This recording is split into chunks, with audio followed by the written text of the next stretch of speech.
উদয়ের birthday ব্লগটা edit করে উঠতেই পারছিলাম না, যার জন্য তোমাদের সাথে শেয়ার করাই হচ্ছিল না। তো আমি ফাইনালি আজকে এডিট করতে বসেছি, আর এডিট করে ঠিক করেছি যে পরপর সবকটাই ভিডিও এডিট করে তোমাদের সাথে পোস্ট করতেই হবে। তাই জন্য একটা এডিট করে আমি পোস্ট করেই দিলাম। এই হচ্ছে উদয়ের বার্থডে দিনের ব্লগ, যেটাতে আমরা খুব লেট হয়ে গেছিলাম আর তাড়াতাড়ি করে একদম দীর্ঘ নিঃশ্বাস ফেলে শুরু করে দিয়েছিলাম, আর কোনো শ্বাসই নিচ্ছিলাম না, এরকম অবস্থা ছিল আমাদের। কারণ দুজনকেই রেডি হয়ে আমাদেরকে অনেকটা বেশ যেতে হতো, যার জন্য আমরা প্রচণ্ড লেট হয়ে গেছিলাম আর একদম সুন্দর করে রেডি হওয়ারও ইয়ে ছিল। তার জন্য আমরা তাড়াতাড়ি করে রেডি হয়ে নিলাম আর তাড়াতাড়ি করে বেরিয়ে পড়লাম।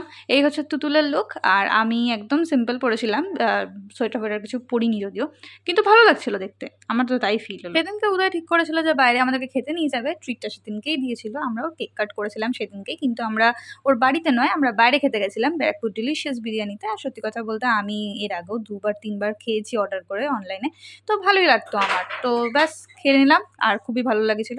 এখানে কেক আনা হয়েছিল, ওর বন্ধুরাই সবাই কেক নিয়ে এসেছিল আর কি। আর তারপরে বাকিটা তোমরা ব্লগেই দেখে নাও।